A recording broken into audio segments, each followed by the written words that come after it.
Hello, welcome back to the channel, guys. This is Brian Reaction. So guys, if you're coming across any of my videos, don't forget to subscribe, comment, like, and share to my returning viewers and subscribers. Thank you guys for the love and support, for always coming back and watching my videos. So guys, in today's video, people from the UK who have gone to settle in Jamaica have come out to share their experience in Jamaica.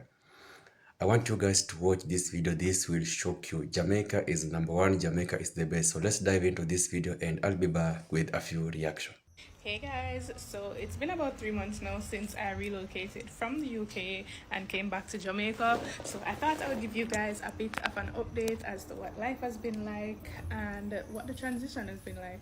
So yeah, to start off, I would say the most difficult thing that I've encountered, or the hardest thing to kind of get used to, is the process and the difficulty to do virtually anything in Jamaica. Like, we're coming from a place where, one, most things can be done on your phone. Two, it takes like an hour to a day to complete most business.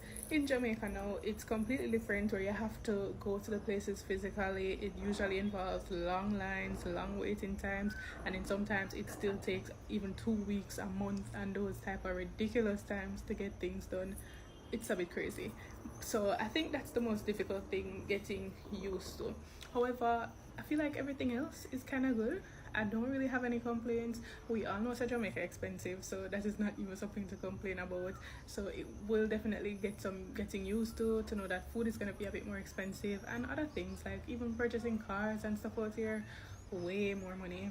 So the Jamaica we left 10 years and 20 years ago, and things say nobody know no money in Jamaica, that is completely different now, because some car where people can buy, you have to wonder, because I like 5 and 10 times the amount we would normally pay for them overseas. So yeah, definitely have to get used to the fact that everything else is more expensive, but just the freedom to be able to go where I want to go. If I feel like getting up today and just going on the beach side, eat some seafood, all them things, that like the food as well. Damn, like when you're in England and you know, say if you're one real Jamaican, you're kind of iffy about certain food, especially like English food. So just the ability if you can eat your zinger, your seafood, your lobster, anything where Jamaicans cook, chances are it will taste nice as opposed to what we normally eat at England. So the food is definitely a plus for me, and of course the weather, like we all know and hate England weather. So just the ability to get up every morning, see the sunshine, you just feel like you're ready to take on the day. You want to bathe and put on clothes and look good, you're not in a house lock up and I run from the cold weather and feel depressed and all them things there. So yeah, definitely I think it was a good decision for me, and I'm enjoying it so far. How I will feel like 5-10 months down the line, I don't know, but for the time being I am definitely enjoying it. I feel like once I have money and a good place to be in Jamaica, like it's definitely worth it. First question I'm asked every single time somebody is hearing that I live in Jamaica is, how is it living in Jamaica? So how is it living in Jamaica? Let me tell you how. Quick story. Last week, we were invited to a friend's house for dinner. However, my husband and I came with his car straight from work. So we asked somebody to bring our kids with my car from home, and to save us like about an hour drive. Anyways, everything was great at dinner. We finished dinner. We were driving back home at around 9:30, 10 p.m. I was like almost halfway home when I got a phone call from my husband that he's stuck with a car because the tire just exploded. I mean, he can't use it anymore. It was all torn and ripped, and I don't know what happened, but he couldn't drive anymore. So I made a U-turn and came back. When I reached there was already somebody helping him. Somebody that we don't know, they don't know us, but he was helping. And then we understood that there's nothing to do but to change the wheel. However, we found the jack, but we didn't find that kind of weird screwdriver that's supposed to open all the screws in the wheel. So we couldn't find it, so we said, okay, let's use the one in my car. But for whatever stupid reason, it's not universal, and each car has its own, and you cannot use one from another car. Stupid. Anyway, we decided I'm gonna leave him and I'm gonna take all the kids back home because they were really exhausted and tired and kind of panicked. he never carries any cash. So I decided to give him whatever cash that I had. It wasn't much, but it was something. I told him, make sure when you finish everything, you pay and you tip that person that is helping you. He said, of course, yeah, sure. I drove back home, but I couldn't get inside the house because I'm afraid of the lizards, but at least we stayed in the car and the kids were sleeping. Anyways, about like 20 minutes, 30 minutes after, he was already texting me that all good. So he stopped somebody that has the same car. Somebody helped him with that screwdriver that he needed. They changed the wheel and everything was great. And he came back home and helped me with carrying the sleeping kids to their beds.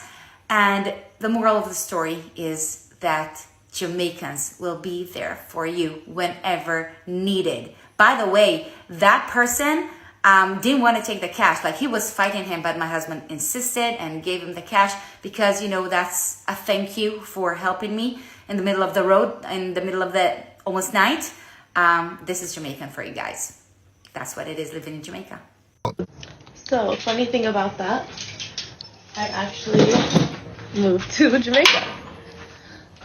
Come see my backyard. Ooh. So these are my trees. We have mango trees. They'll be ready soon. We have, let me turn you around,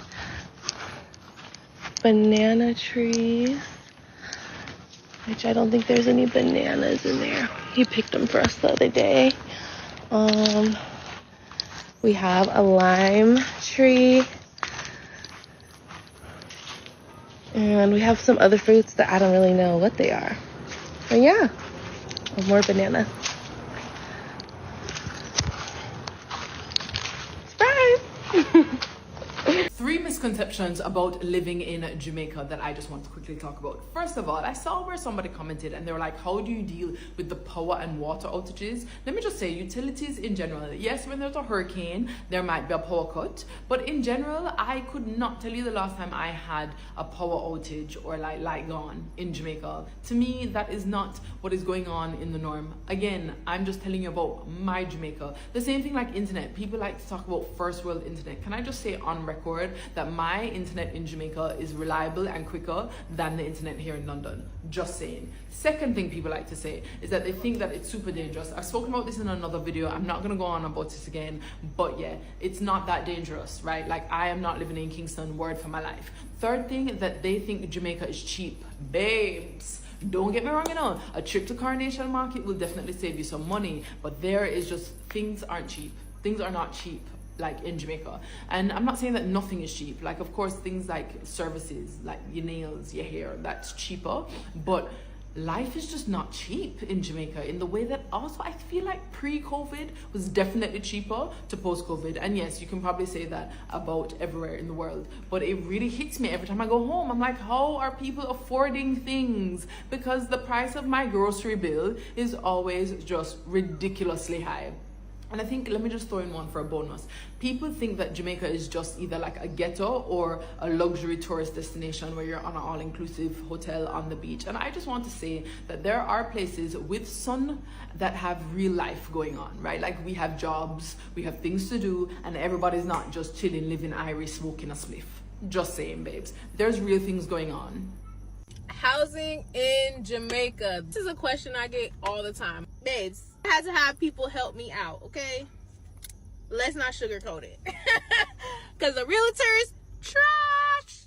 If it wasn't for having friends and family in Jamaica, I truly don't even know how I would have found an apartment as quickly as I did. As a foreigner moving to Jamaica, most people are going to recommend you to find housing via a realtor, because in Jamaica I noticed that there is a lack there of like a website or like an online posting site, which I'm used to in the States, like apartments.com, Craigslist, things like that, like where you can just go online and just search for like apartments or houses for rent or things like that. Most people are recommended to go through a realtor. Personally, going through a realtor in Jamaica is exhausting because the realtors that I have met with and dealt with have been unprofessional, unreliable. Their communication is like really horrible. So this is my personal experience. Now, if there's any good realtors in Jamaica, please drop it in the comments. Please share it for people, because I have yet to find any that are good. For housing, I went through friends and family, and then they went through like word of mouth of other people who told them like what was available and things like that. If anybody has any better recommendations on how to find housing in Jamaica, please leave it in the comments. Imagine stepping off the plane for the first time and everybody's black. Everywhere you look, everybody's black. The airport staff black. Security black. The bank tellers black. The cashier black. All shades of black, brown, caramel, light skin, dark skin. And to top it off, they sound like your parents. They sound like your grandparents. It's mad because you're in a new place, but everything sounds familiar. Everything feels familiar. Everything smells familiar. It's like you're in the Twilight Zone. Like you're experiencing deja vu. That's how I felt the first time when I went to Jamaica. Someone from the diaspora, it's the craziest feeling. Travel to a place that feels like home that you've never been before. I was so far from what I knew as home, but where I was felt like I was just at home. It reminded me of everything I knew. Music, the food, the language, things that people take for granted when you're already born into a society where everyone is just like you. The strangest feeling being the majority for the first time. Everywhere you go, everyone is just like you. Everywhere you go, everyone kind of looks like you, even though you know you're different and they know you're different. There's still something just warm and comforting about going back home. If you are from the diaspora and you have never visited where your family are from, I implore you to do it. The automatic connection that you feel speaks more than 1,000 words. Now, does that mean that you shouldn't be weary and do the most and not apply common sense? No. But making connections, having experiences that connect you to your roots will make you richer than money ever can. We got a shock we had when we just landed in Jamaica. Part 2. Jamaicans are not walking by foot. They are driving with the car to everywhere, every place. In Kingston, it's so common. You have parking lot to every place. Even if the party is like 100 meters, they're just taking the car and driving to the other party. Number 2, every Jamaican arrive with their own car to a place. So even if we're going 5 friends to a party, every person wants his own car because they don't want to be dependent on each other or to influence on their minds, or if they want to go early. So everyone just come with their own car, even if they're living close to each other. And this was like really so strange to us. Number 3, when a Jamaican man come into a party, he immediately go with his back against the wall and just observe the exit, observe the people. Yeah, like standing like this, just looking at the entrance, like serious look, like no laughing. If you want part 3, let us know. So it's this video going around of a Jamaican man living in Jamaica that asks his cousin, I guess the girl live in UK. Me and her is actually friend on here, and I see where he asked her for some help to buy a phone because he's living in Jamaica, and he said Hurricane Melissa damaged his phone, or he lose his wallet or something like that. She volunteered to help him with the phone. I guess she said she was going to give him $100 US or £100, and she didn't give him a stamp time, but I guess she said she is going to get the money and then give it to him. But I guess at the time when he wanted the money, he did not get the money at that time, and he sent her a really disrespectful, distasteful, terrible voice message, like disrespectful. He was disrespecting her, even her parents. And what really make it crazy is the fact that he did not give her the money to put down, but because she's living in the US, that happen when you live in the US and you have family member in Jamaica who just stuck in their mindset and them ways, and because them think you sit on for money, and whenever them ask you for something, they're supposed to get it, and they're not supposed to wait for you to give it to them, because you have it, you're supposed to give it to them when them ask. The audacity to disrespect you over your own things, not knowing where you go through to survive, if you have money or not. My honest opinion to people who have family members like that live in Jamaica, once they start disrespecting you over your own things, or once they think that you have billions sitting down, and you cut them off, because them the family member that are going to drain your energy, and your own family member can pray for your own fast, so you might as well cut them off and branch off, because there is no way you can disrespect me for my things. But did you see the video? Her name is Dior on here. I think Dior, yeah. Let me know if you see the video. When I tell people that I live in Jamaica, they think that I'm sipping margaritas on the beach every day. But the reality is completely different, because when you are a tourist, you go to that place and you travel as a tourist. You have a guide, you have an itinerary, you have excursions, everything planned. But when you're living in that country, you are not a tourist. You live there. I have a house I have to take care of. I have to cook 3 times. I have to do my job. And then the only time we are able to travel is during the weekends, when both of us, me and my husband, are free. So how do I tell people that it's not what it's look like, even though I am so close to the beach? Like before I used to travel for 10-14 hours to get to a beautiful beach, but now I can get there in 30-40 minutes. But it's not every day that I go there. Jamaica's a very classist society. And one of the things that I've learned since I've been living in Jamaica is that a lot of these people that you see driving these big BMWs, these big Mercedes Benz, and they have these big boats and they have this luxurious life, and when they go to the bar they're spending hundreds and thousands of dollars on liquor and paying for everyone. They don't have it. They really don't have it. They're robbing Peter to pay Paul. Sometimes when we look at these people that we idolize because of what we think they do have, they're struggling even worse than you are. They may earn a lot, but they also pay out a lot. And you probably have more money in your savings than they do. So stop looking at people and what they have and putting them up on this pedestal, because you have no idea the struggles they're going through. A lot of them don't have it. You have more money saved in your account than they do. And that's a blessing. I don't know if it is some kind of spirit, some kind of generational curse. I can never be early for anything. Jamaican people, why are we always late? Caribbean people, yes, I am including you all, because I know I am not the only person who is forever late. I have a serious theory that Caribbean peoples struggle with being punctual for many things. Is not laziness, is not disrespect, it's not indiscipline. It is a legacy of colonialism. Because during slavery and even in the post-colonial era, our people's time was controlled by other people. That being late almost became some kind of cultural rebellion. That was their way of reclaiming some of their autonomy. And I feel like some of that mindset and some of that cultural practice has transcended to the present day. One could also argue that the tropical climate and the heat is just not conducive for rushing. The Caribbean people, we are big on chilling and liming.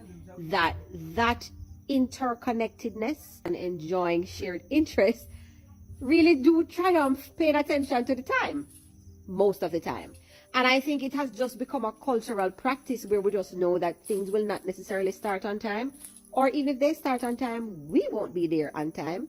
We will be there maybe an hour late, sometimes 2 hours. But when you are living overseas, that cannot fly. Because I really want to ask a lot of the American people, where are you going on time? The function starts at 6 p.m. American people, why are you at the venue at 5:30 and 5:15? So that by the time I reach at 6:30, I cannot find any parking and there are no good seats left. A few things that I can say unequivocally about me and Caribbean people in large part. Soon come could mean midnight. Just know that soon come is a lifestyle. It's not an estimated time of arrival. Let me know why you think Jamaican people in particular, and by broader association, Caribbean people, honestly struggle with punctuality. Or is it just me? Is it more of a historical legacy, you think? Or is it just cultural practice, why we are wired this way? Guys, you know, I see I'm going to catch up the phone or something. But I'm going to touch this now. From coming, I touch it. But it's cold as fuck. Alright, let's do it. This is my feet, by the way.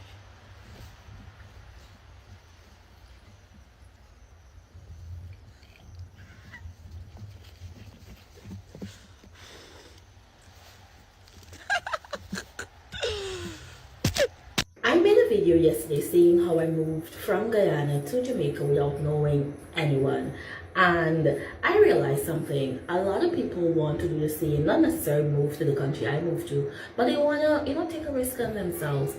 And I find that a lot of us just are scared to deal with the consequences or the what if, which is why we don't do it. So let me tell you how I did it and what are the steps that I took.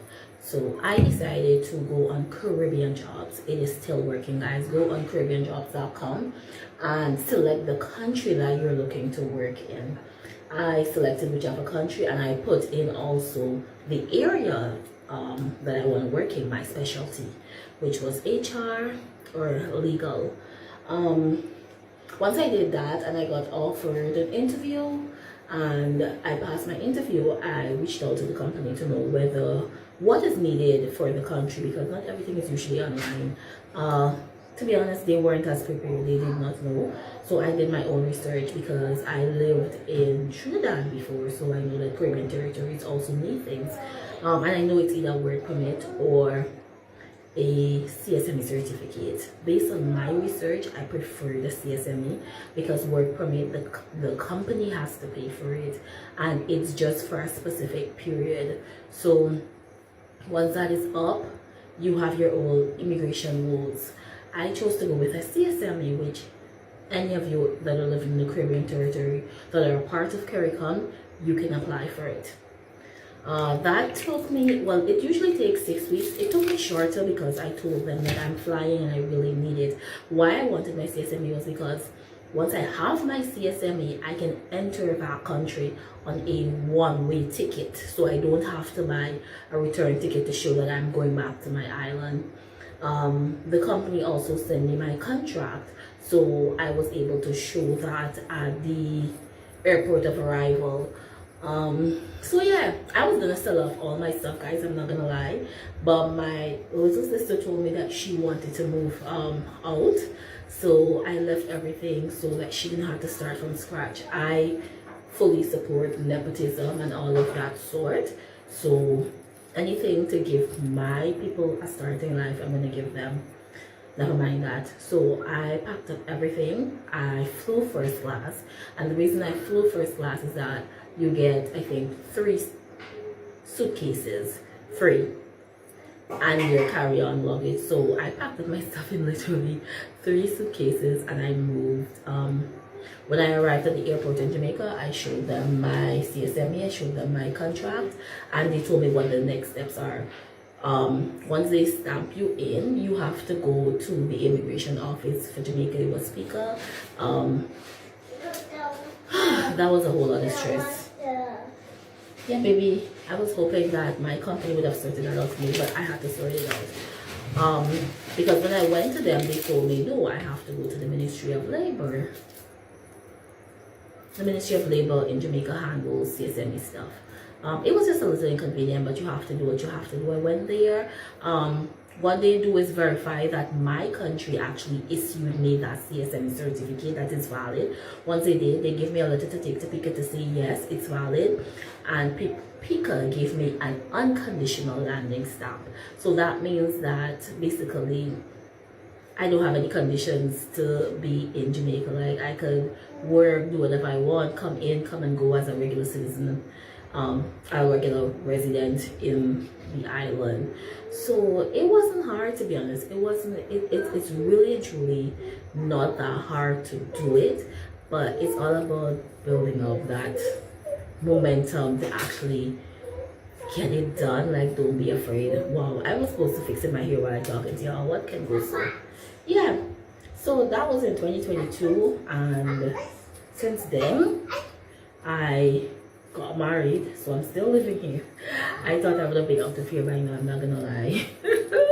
Because there, it was just, let me tell you, do your research. Because the first thing I did when I got offered a job in Jamaica was to check to see what the cost of living would be like, and if it's gonna be okay with the salary and all of that. Well, I had my things on the side, right? But I just wanted to make sure that it's not gonna kill me, because this is a single woman. But one of the things that shocked me, like coming from Guyana, you only pay NIS and income tax. When I came to Jamaica, I had to pay NIS, income tax, NHT, education tax, and I'm like, yo, am I getting free education? Why am I? Anyhow, you abide by the rules of the country that you're in. Yeah, so I had that. And then for my first, I think, 6 months on my job, the threshold did not apply to me for the island because I was not considered a resident as yet. So I was getting taxed straight. Like there wasn't that threshold where, up to 100,000 no tax and over. They were taxing me straight. So that was a little very annoying, but we got over that. And since then, you know, God has blessed me and continues to bless me. I now have my beautiful, leave that baby girl, my wonderful husband, and a lovely family. So sometimes you just have to better yourself, take that chance, do your research, and things can work out for you as well. My God, don't do that, boo boo. So yeah, just do your research and just do it. Like, yeah, this little girl, just do it, guys. No makeup today because the sun hot. We know on the island the sun is hot, so we're not doing any makeup. Put little spritz on to hold down this wig. Yeah, that's a next story. That's a next story time. We're gonna talk about the service industry over here, because I found a good girl, though. I found a good girl. See you guys later. Welcome back, guys. I hope you have watched that full clip. I told you guys Jamaica was ranked the #1 country island in the whole world, you know, for helping people. Now you have heard the story of that first woman. You know, I really liked her story. A Jamaican came in for them. This is to show you how Jamaicans, you know, love their visitors, take care of their visitors. When you go to Jamaica, you get to meet loving people, caring people, people you can interact with, people you can associate yourself with. That is a land whereby peace is one of the things that is considered so much. So these people have gone to settle in the USA, and you have heard her story. When they were traveling, their car, the tire got a puncture. So a Jamaican came in and saved them. She is so happy. She just did this video, you know, to try, you know, and tell you guys how Jamaican people can be helpful, how Jamaican people are so good. That person saved the journey, saved everything for this white woman. So I've been doing videos on how Jamaicans behave, how Jamaicans welcome their visitors, why everyone is flocking in Jamaica. And you have seen some of the reasons from this video. Another reason is because of how, you know, opportunities are in Jamaica. You know, Jamaica is a very small island, but it has very many opportunities. Look at how the Chinese are flocking in that country. It's because they know that in Jamaica, opportunities are so many.